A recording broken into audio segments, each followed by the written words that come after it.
आवाम भरे बाजारों में, खुली सड़कों पे रोजाना ही अपनी घड़ियां, अपने मोबाइल्स, अपने बटुए, अपनी मोटर बाइक्स, अपनी गाड़ियां, इन सब चीज़ों से हाथ धो बैठते हैं। शायद ही कराची का कोई ऐसा ख़ानदान हो जो इस छीना झपटी से मुतासिर ना हुआ हो। हुकूमतें आई और हुकूमतें चली गईं, लेकिन स्ट्रीट क्राइम को काबू न कर सकी। आज हम मिलवाएंगे ऐसे लोगों से जो इन सब स्ट्रीट क्राइम से मुतासिर होते रहे हैं। मैं हूं अर्जुमंद अजहर और मैं हूं एक आम आदमी।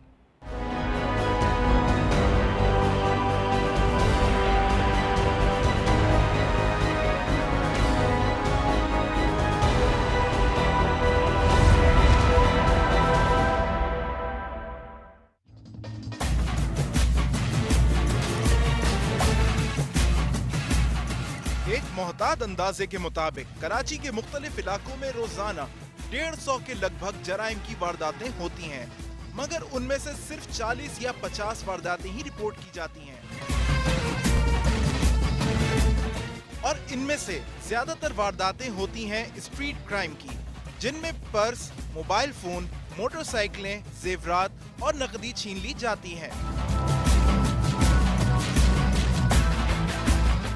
यही नहीं, बहुत सारे शहरियों को उनकी गाड़ियों से भी महरूम कर दिया जाता है। ऑपरेशन के बावजूद शहर में जराइम की शरह चूं की तू है और अमन का लफ्ज शहरियों का ख्वाब बन गया है। यहाँ कभी टारगेट किलर सरगर्म हो जाते हैं, कभी स्ट्रीट क्राइम से जुड़े अफराद और कभी डाकू। कराची में पिछले साल के दौरान पुलिस एहलकारों समेत 1800 से ज्यादा शहरियों को कत्ल कर दिया गया। महकमा पुलिस के आदाद शुमार बताते हैं कि 800 से ज्यादा अफराद को टारगेट करके कत्ल किया गया और फिरका वाराना कशीदगी की बुनियाद पर सैकड़ों अफराद कत्ल किए गए, जिनमें उलमाए कराम, डॉक्टर्स, प्रोफेसर्स और दीगर अहम शख्सियात शामिल थीं। मैं इस वक्त यहाँ कराची में नर्सरी के बस स्टॉप पे मौजूद हूँ।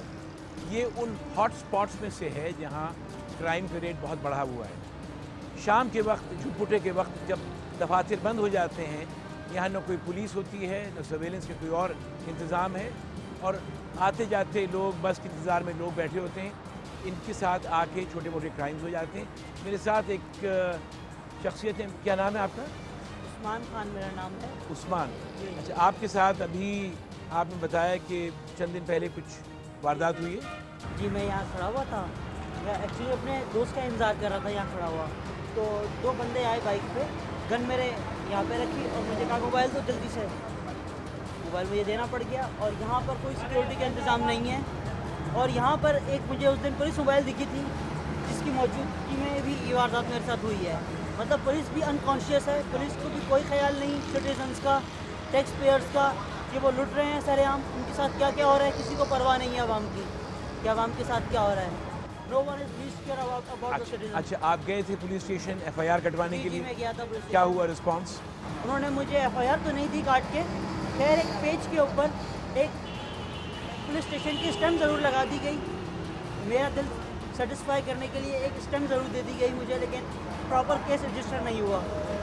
इस शहर कराची में चाहे आप पुल के ऊपर हो, मेन सड़कों पे, या अंडरपास में हो, ये बड़ी फेवरेट जगह है मोटरसाइकिल पे आके गाड़ियों को घेर लेने की, उसके बाद उनको लूटने की। ये सब बातें पुलिस को पता है, हुकूमत वक्त को पता है, लेकिन अफसोस कि वो ऐसे इक़दाम नहीं करते। कैमरे नहीं हैं, लाइटें ऑफ हैं, उनको पता है कि यहाँ पे क्राइम बहुत ज़्यादा होता है, लेकिन फिर भी वो ऐसे इक़दाम नहीं लेते कि क्राइम को रोका जाए या कम किया जाए। कराची शहर में जहाँ मुख्तलिफ़ किस्म के जराइम आपको नज़र आते हैं, वहाँ पे एक चीज़ जो बार बार नज़र आती है वो मोटरसाइकिल या मोटरसाइकिल स्नैचिंग है। असल आपके साथ क्या हुआ मुझे बताएंगे ज़रा सर? सर मैं सुबह 9:30 बजे के टाइम पे ये लंडी कोतल वाले रास्ते से जा रहा था। बीच रोड पे, भरे हुए रोड पर मुझसे 0 मीटर बाइक छीन ली। 3 लड़के थे जिन्होंने वो बाइक छीनी। उसके बाद मैंने क्लेम पर दूसरी बाइक निकलवाई। बंदूक के जोर पर? जी, गन पॉइंट पर। अच्छा। दो लोगों के पास थी, वेपन था 2 लोगों के पास, और तीसरा बाइक चला रहा था। उसका क्लेम किया मैंने उस बाइक का, फिर से वो बाइक निकलवाई दूसरी 0 मीटर, वो फिर घर के बाहर से चोरी हो गई। अब फिर वही CPSC के चक्कर, वही फाइनल रिपोर्ट। अच्छा, इसमें पूरा मुझे बताइए जल्दी से कि FIR, उसके बाद CPLC जाना, इस सब में कितनी आपको मुश्किलें पैदा हुई? सर पहले तो FIR नहीं काटते, अगर आप जाएं तो वो 1-1 इंच नापते हैं कि ये हमारी हुदूद नहीं है, उस थाने की है, वो वाले कहते हैं नहीं उस थाने की है, फिर कुछ खिला पिला के उन्हें खिलाना पिलाना पड़ता जी है? जी जी जी कितना खिलाना पिलाना पड़ता है? मतलब कांस्टेबल को 1000 रुपये दो, फिर वो जो लिख रहा है उसको 1000 रुपये दो। अच्छा, हाँ, 2000 हो तो गए। वो रिपोर्ट लिखने के लिए बैठेगा, सीरियस होगा, अच्छा। वरना वो आपकी बात को सीरियस लेगा ही नहीं। अच्छा, ख़वातीन और हज़रात, मैं इस वक्त मौजूद हूँ हसन स्क्वायर और ईसा नगरी की ये जो सड़क है, ये इस जगह को लोकल टर्म में कहते हैं कि ये डाका डालने के लिए, डाकुओं के लिए जन्नत है। वो इसलिए कि जब शाम में ट्रैफिक जैम होता है, आगे से लेकर पीछे तक गाड़ियाँ रुक जाती हैं, तो लड़कों की और बच्चों की टोलियाँ आती हैं यहाँ पर और बैक वक्त कार्रवाई करती हैं, 8-8, 10-10, 15-15 गाड़ियों को लूटती हैं। उसके बाद वो इन दीवारों को फलांग के उन अपार्टमेंट्स के अंदर से गायब हो जाते हैं। ये बात पता है पुलिस को, कई दफ़ा उन्होंने कार्रवाई करने की कोशिश भी की है, लेकिन टोटल क्राइम पे कंट्रोल नहीं कर सकें। मैं यहाँ इस वक्त गार्डन वेस्ट के इलाके में मौजूद हूँ, जहाँ आप स्ट्रीट क्राइम के बारे में सुनते रहते हैं। वहाँ इस जगह पर एक अजीब सी वारदात हुई, एक अनोखी सी वारदात हुई। ये एक स्नूकर क्लब है जहाँ पे लड़के शाम में आते हैं रिलैक्स करने के लिए और स्नूकर खेलते हैं। लेकिन यहाँ पे एक वारदात हुई है जिसमें कि 2 लड़के मुसल्लह अफराद, यानी मुसल्लह लड़के आए। उन्होंने आने के बाद 22 लोगों को लूटा है, अपना वक्त लिया है, खड़े रहे हैं। उसके बाद लूटने के बाद वो यहाँ से चले गए। आइए इनके यहाँ के मालिक से बात करते हैं, काशिफ नाम है, और पता करते हैं कि एग्जैक्टली क्या हुआ यहाँ। आइए।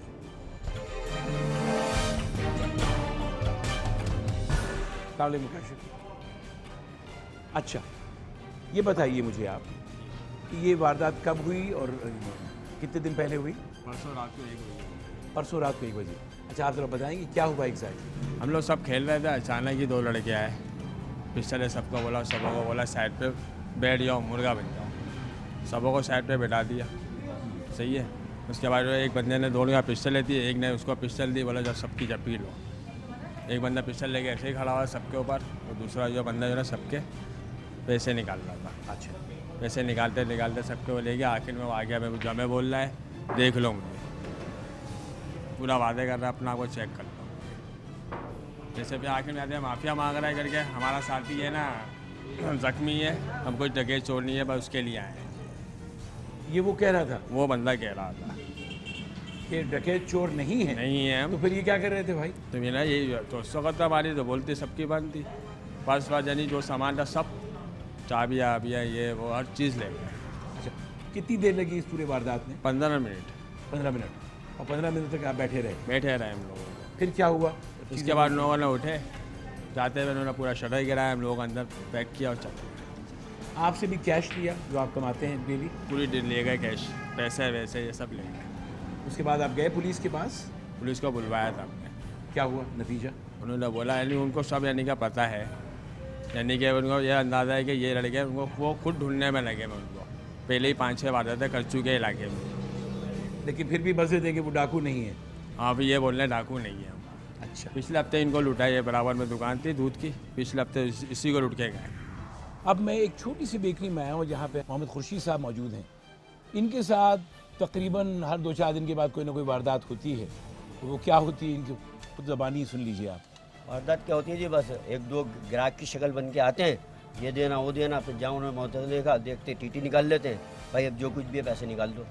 अब जो भी कुछ यहाँ होता है वो दे देते हैं, फिर कहते हैं जी चॉकलेट उठा ली, बोतलें उठा ली, जूस उठा लिए, जो चीज़ भी उठा के और लेके चल देते हैं। अब टीटी के आगे कौन बोलेगा? क्या क्या उम्र है इन बच्चों की? क्या उम्र ज़्यादा नहीं होती, ये होते 20, 25, 30 साल के, 15 साल के लड़के, 18 साल के लड़के, इस तरह के लड़के होते हैं। अब आप क्या करते हैं? किस वक्त दुकान खोलते हैं? किस वक्त अब बंद करते अक्सर हम दुकान जब सोखते का टाइम होता है हम बंद कर देते हैं। शाम को 7-6 बजे लाइट जाएगी, हम 6 बजे दुकान बंद कर देते हैं, फिर 7 बजे आके दोबारा लाइट आती है, जब खोलते हैं अंधेरे में बैठते ही नहीं है कि अंधेरे में बिल्कुल कोई फिर काम हो जाएगा, कोई ना कोई आ जाएगा। दिन में 2-2, 3 बार दुकान बंद करनी पड़ती है। सुबह के टाइम भी पुलिस की कोई मोबाइल नहीं नहीं होती, नहीं नहीं कोई मोबाइल में नफरी कुछ नहीं होती, कुछ नहीं होती। बस मोबाइल आती जाती हैं, फिरती रहती हैं, लेकिन कोई सुनाई नहीं है। अच्छा, यहाँ पे कोई मोहल्ला कमेटी, कोई मोहल्ले में लोगों ने नहीं, कोई कुछ भी नहीं है, कोई मोहल्ला कमेटी नहीं, तो नहीं है। अगर आप लोग बनाई है उसके बाद जाइए पुलिस के पास कि देखिए हम एक दूसरे पे नजर रखेंगे, आप हमारी मदद पुलिस में कीजिए। जाके क्या करेंगे? पुलिस में जाके और अपनी मुश्किल करनी, वो आए दिन आके खड़े हो जाएंगे, एक आध को पकड़ कर लाके, लो जी देखना ये शक्ल है, ये था नहीं था जी, उनको उल्टा खर्चा पानी दो, वो उनसे बड़े डाकू है मेरी नज़र में। तो पुलिस पुलिस और यहाँ पर ये जिस वक्त भी थोड़ा सा सोफ्ता होता है, कोई भी अपना काम करके दिखाया जाता है और कोई एक जैसी शक्लें नहीं है, मतलब अलग अलग शक्लें आती रहती हैं। कभी लेडीज से बस छीन के ले आते हैं, सुबह के टाइम पे मेरे ख्याल में 8 से 8:30 के दरमियान अक्सरियत में जो है वो बाइक छीन कर ले आते हैं। कोई स्कूल में बच्चे को छोड़ कर आया, नई बाइक वो उसको छीन के ले आते हैं। अक्सरियत में 6 से 8 लोग तो ऐसे हैं जिनकी जो बाइक छीन अच्छा, के ले जाते ये खुद बाइक पे आते हैं? हैं। हाँ, या बाइक ये- पर आते हैं, दो बाइकों पर आते हैं, दो बाइकों पर आते हैं। मतलब कि वारदात का एक तरीका है। तरीका वारदात के हिसाब से आते हैं, वो बिल्कुल प्री प्लानिंग के हिसाब से आते हैं। इनकी नॉलेज में हर चीज़ होती है कि कौन कहाँ पर है, क्या है मतलब।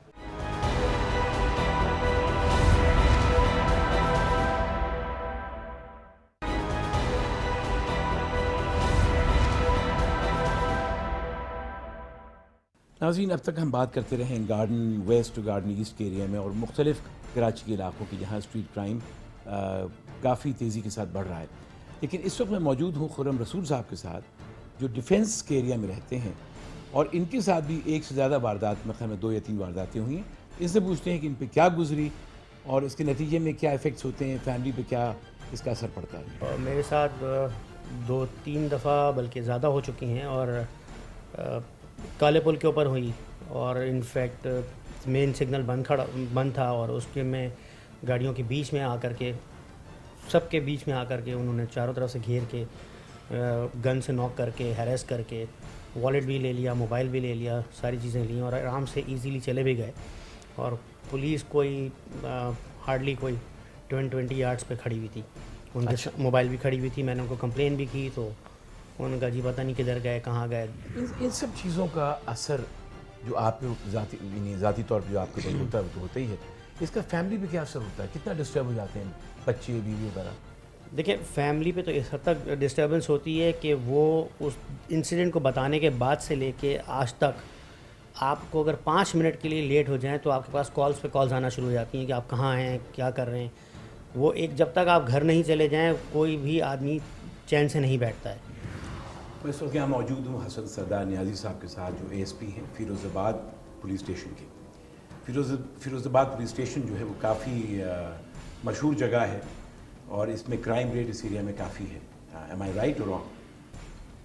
इसमें इस लिहाज से आप ठीक कह रहे हैं, काफ़ी है, लेकिन हम अपनी जानिब से मुकम्मल कोशिश में लगे हुए हैं इसको कम करने में और अल्हम्दुलिल्लाह इसमें काफ़ी हद तक हमें कामयाबी भी हासिल हुई है। नर्सरी पे कि जो आपका बस स्टॉप है वहाँ पे रुका हुआ था तो एक बच्चा आया सामने, उसने कहा जी पिछले हफ्ते मेरा मोबाइल स्नैच हुआ है।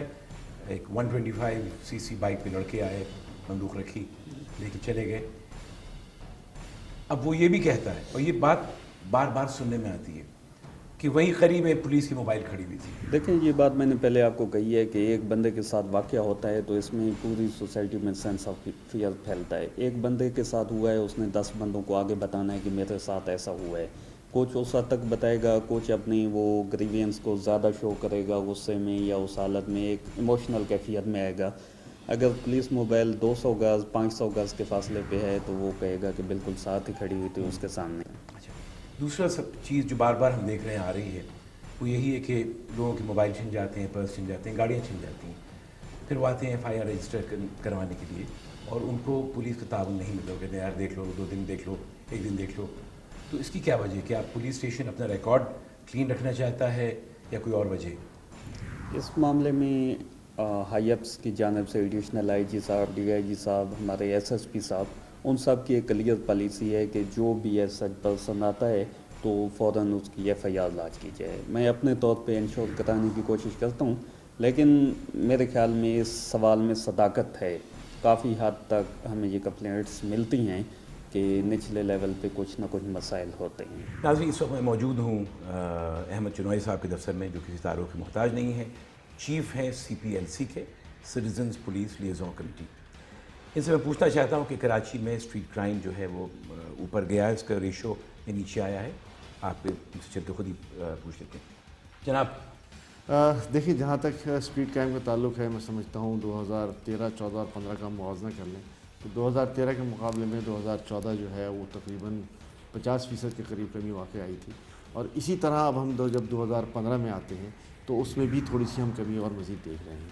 गो के स्ट्रीट क्राइम वो शोबा है कि जिसमें मैं समझता हूँ कि रिपोर्टिंग सबसे कम है, क्योंकि मोबाइल फ़ोन जो है वो अगर 100 छीने जाते हैं तो शायद 20 की रिपोर्टिंग होती है। ये एक मोहताद अंदाज़ा है और मैं समझता हूँ कि इसमें जितनी रिपोर्टिंग ज़्यादा होगी उतना लोगों को भी फ़ायदा होगा, एडमिनिस्ट्रेशन को भी फ़ायदा होगा और एडमिनिस्ट्रेशन जो है वो इस नतीजे पर पहुँचेगी कि कहाँ जो है वो हमने स्ट्रीट क्राइम को रोकने के लिए इक़दाम करने हैं। ये बताइए कि भत्ताखोरी और किडनैपिंग फॉर रैंसम, इसमें कमी आई है कि ऊपर गया है कि कम आई? देखिए, भत्ताखोरी और अगवा बराए तावान की वारदातों में मैं समझता हूँ अल्हम्दुलिल्लाह बहुत ज़्यादा कमी आई है। अगवा बराए तावान CPLC, रेंजर्स, पुलिस इन सब ने मिलकर जो है वो कोऑर्डिनेशन किया और अगवा बराए तावान में समझता हूँ कि जो पीक लेवल पे था उस लेवल से हम 25% पर आगे हैं और उससे और भी मज़ीद कम जा रहे हैं।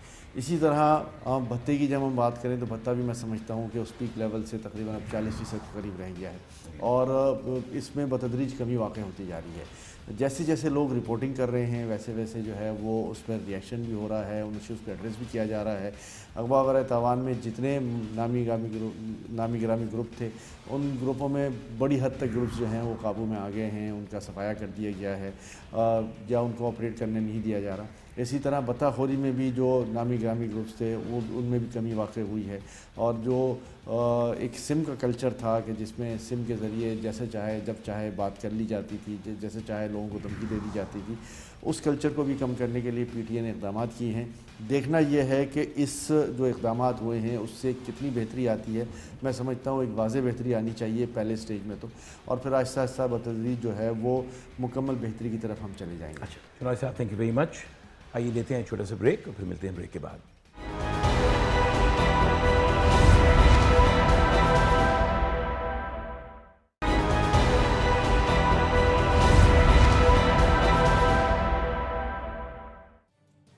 इस्लामाबाद कचहरी हमले को हुए 1 साल बीत चुका है। इसी हमले में दहशतगर्दों के हाथों बेदर्दी से हलाक होने वालों में से एक फिजा मलिक भी थी, जिसके घर वाले आज तक इंसाफ के मुंतजिर हैं।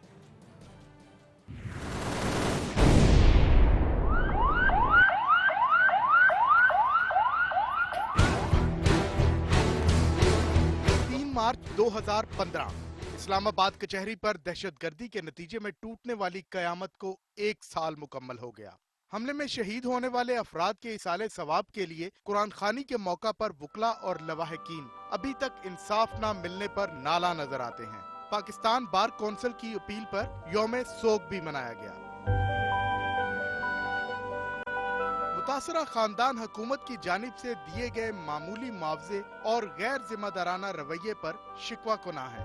1 साल बाद भी दुरुस्त सिमत में तफ्तीश न होने पर वुकला बरादरी बरहम है। इंक्वायरी कमेटी में हमारे जस्टिस शौकत सिद्दीकी साहब उन्होंने इस चीज़ को एस्टेब्लिश किया कि यहाँ से 6 से 8 बंदे थे, वो आए, जिनमें से 2 जो है वो उन्होंने ब्लॉक किया और बाकी 6 जो है वो सेफली अपने एग्जिट करके चले गए थे वो लोग। तो लिहाजा वो उस रिपोर्ट के तहत उसके बाद वो तफ्तीश हुई नहीं। जिम्मेवारी तो अल्टीमेटली क्रिमिनल जस्टिस सिस्टम पे आती है और प्राइमरी जिम्मेवारी पुलिस पे आती है। उसके बाद फिर जिम्मेवारी पूरे सिस्टम की आ जाती है, जिसमें कोर्ट्स भी हैं, जिसमें लॉयर्स भी हैं, जिसमें विटनेसेस भी हैं, जिसमें इंटेलिजेंस एजेंसीज भी हैं।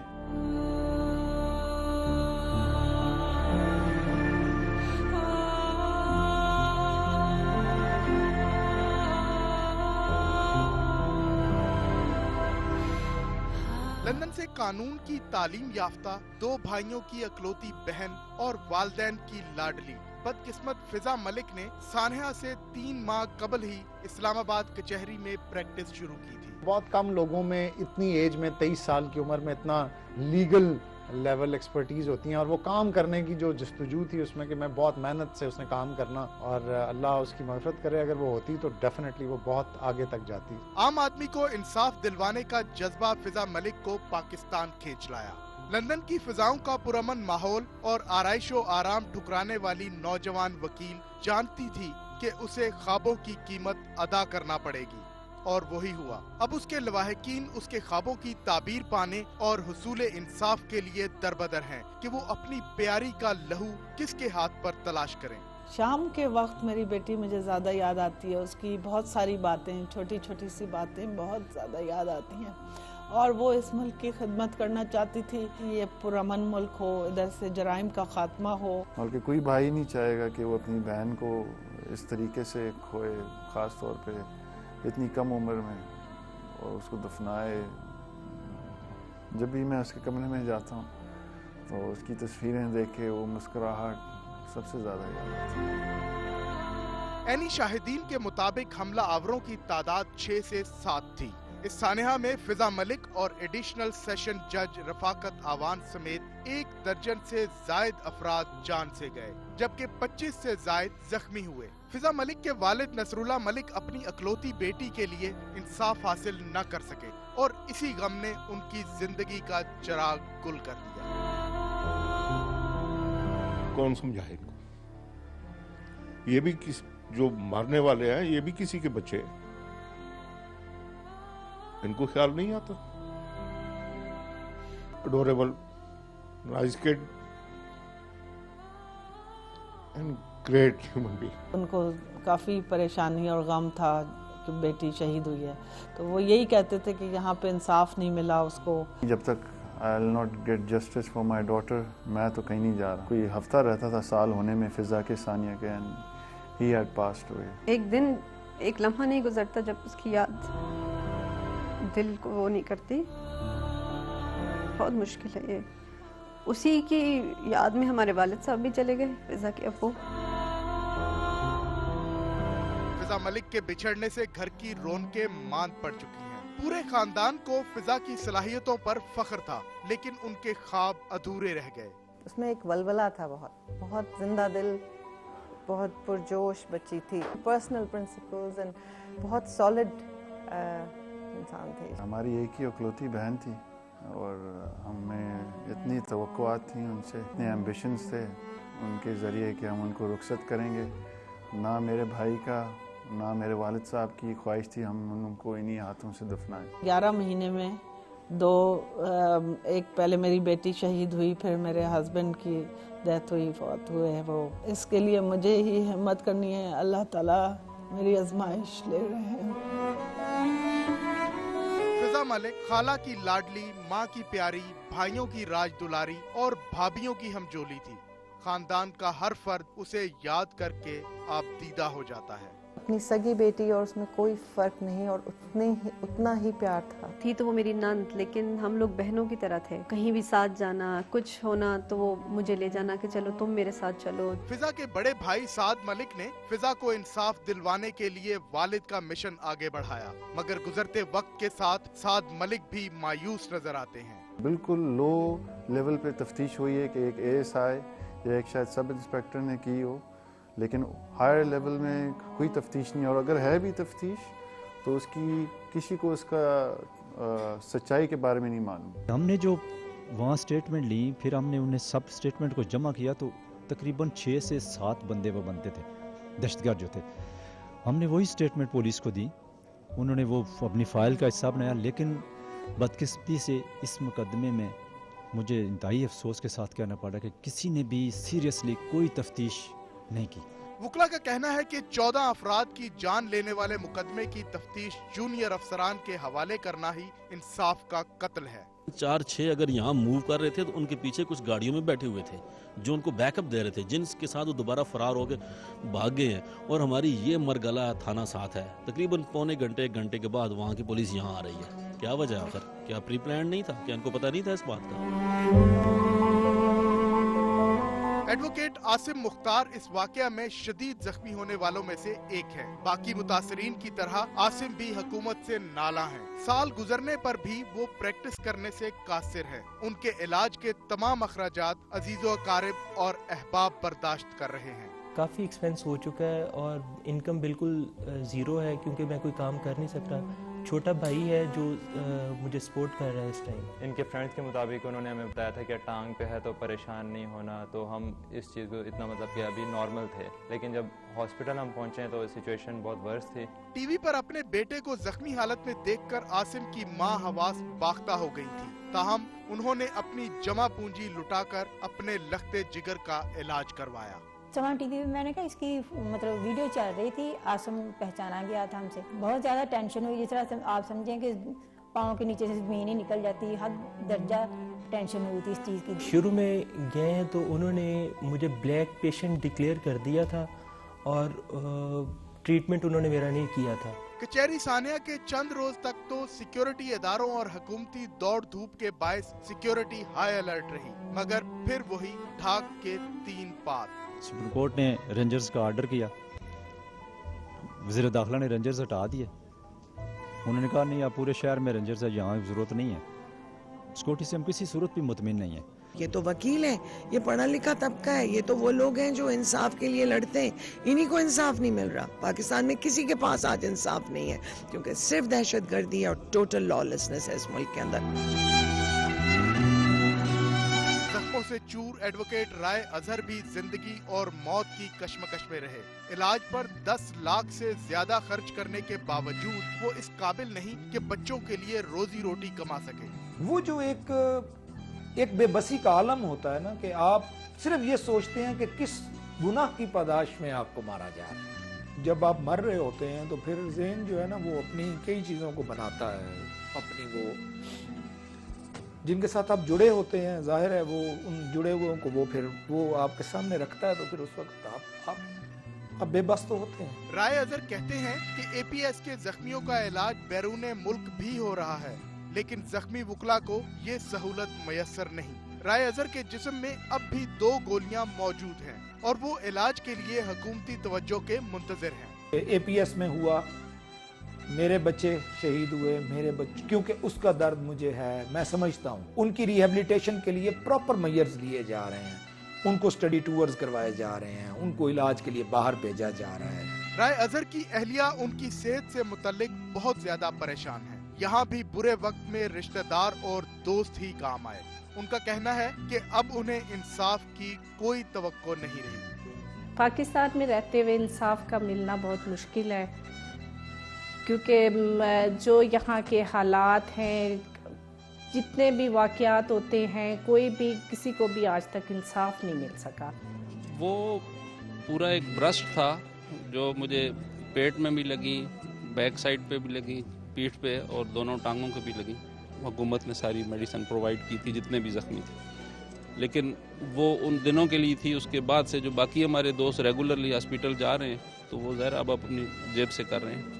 मुझे अपने अब्बू के बारे में, मेरे जो ससुर हैं उनके बारे में कुछ नहीं पता चल रहा था कि वो कहाँ मौजूद हैं, और शायद कोई भी बंदा अंदाज़ा नहीं लगा सकता कि एक बेटी होने के नाते, एक बहू होने के नाते मेरे क्या जज्बात थे उस वक्त। इस्लामाबाद कचहरी को एक महफूज मुकाम पर मुंतकिल करने का हुकूमती मंसूबा सुर्ख फीते का शिकार है। कचहरी के जज, वुकला और साइल सभी गैर महफूज हैं। यूं इंसाफ के दाई खुद इंसाफ की भीख मांग रहे हैं। हम यहाँ बैठ के, यहाँ पे रह के लोगों के लिए लड़ते हैं, लोगों का हक उनको ले के देते हैं, और लोग आते हैं और हमें दुआएं देकर चले जाते हैं, उनको चीज़ मिली। आज हम अपने बेसिक राइट के लिए 1 साल से लड़ रहे हैं। अभी तक ना कोई एक्यूज पकड़ा गया है और ना ही कोई केस प्रोसीड हुआ है।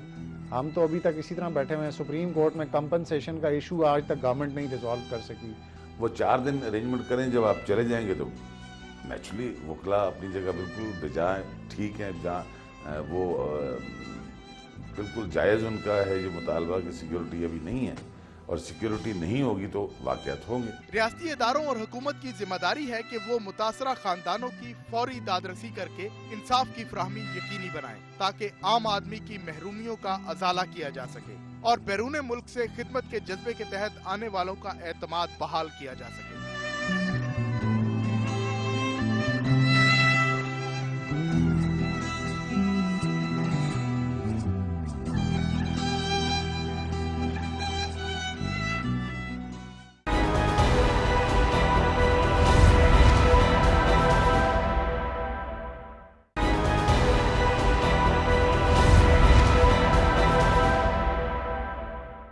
जनाब और वीआईपीज़ की तरह बिरजीस ताहिर जो गिलगित बल्तिस्तान के गवर्नर हैं, उन्होंने भी अपने प्रोटोकॉल की शान व शौकत का मुजाहरा उस वक्त किया जब वो अपने सूबे के दौरे पर निकले।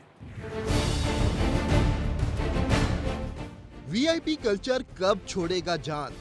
बरजीस ताहिर ने भी दिखा दी शाहाना आन बान। गवर्नर बनने के बाद गिलगित पहुंचे तो एक दो नहीं, पूरी 28 गाड़ियों ने बढ़ाई प्रोटोकॉल की शान।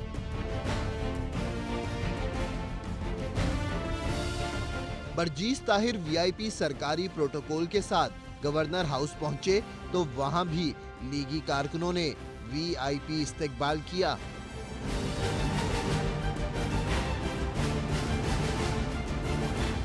लेकिन मीडिया की तनकीद के बाद उन्होंने माफ़ी तलाफी की और कहा कि आइंदा वो ऐसा नहीं करेंगे। अब देखते हैं कि आने वाले वक्तों में वो अपनी इस बात पर कायम रहते हैं या नहीं। मैं दरख्वास्त भी करूंगा सबसे, बराए मेहरबानी मेरा प्रोटोकॉल बिल्कुल ख़त्म किया जाए और मैं एक गाड़ी वाला आदमी हूँ। मैं इंशाल्लाह आपको आइंदा शिकायत का मौका नहीं। वैसे तो पहली बार नहीं हुआ जब समा ने आवाज उठाई हो, मगर हो सकता है बरजीस ताहिर टीवी नहीं देखते हों या मीडिया को चुप कराने के लिए उनकी माफी महज ड्रामा थी। ये तो मुस्तकबिल ही बताएगा कि गवर्नर साहब आइंदा सड़क पर वीआईपी बनकर आते हैं या आम आदमी।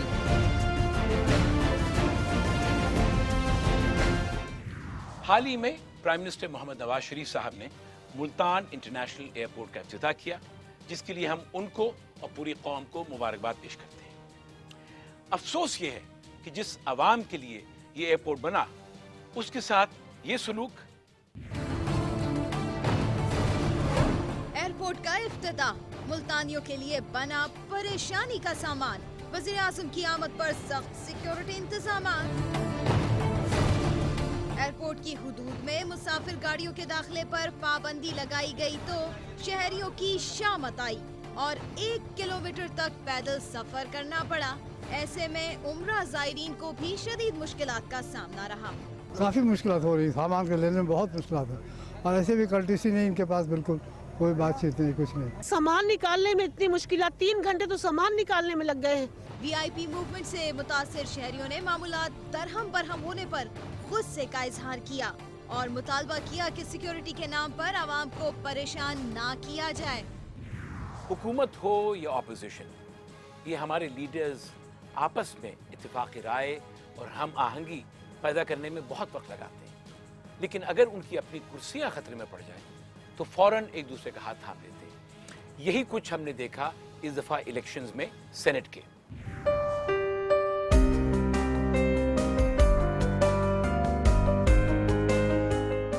सेनेट के इंतखाबात से पहले ही सेनेट के 9 मुंतखब अराकीन की बोलियां लगना शुरू हो जाती हैं, जिसके बाद सेनेट में जाने वाले मुअज़्ज़िज़ अराकीन को मुख्तलिफ कवानीन बनाने और उनमें तरमीम करने की फिक्र के अलावा किसी चीज की फिक्र नहीं होती, और होना भी यही चाहिए।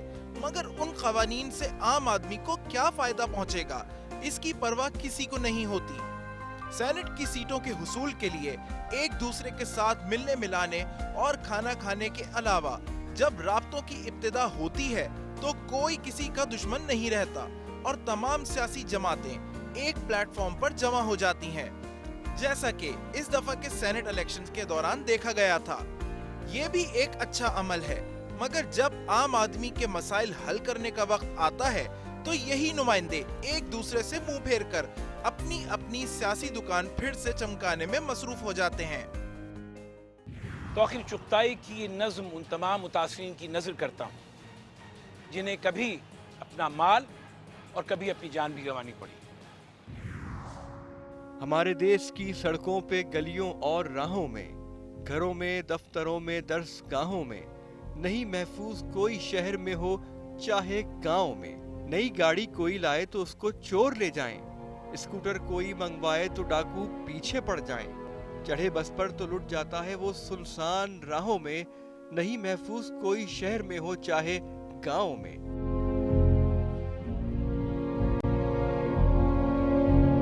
ये मोबाइल नहीं है कत्ल का सामान है यारो, है जिसकी जेब में खतरे में उसकी जान है यारो। किसी की जान लेना किस कदर आसान है यारो। गिरी है जिंदगी दहशत की गहरी धूप छांव में, नहीं महफूज कोई शहर में हो चाहे गांव में।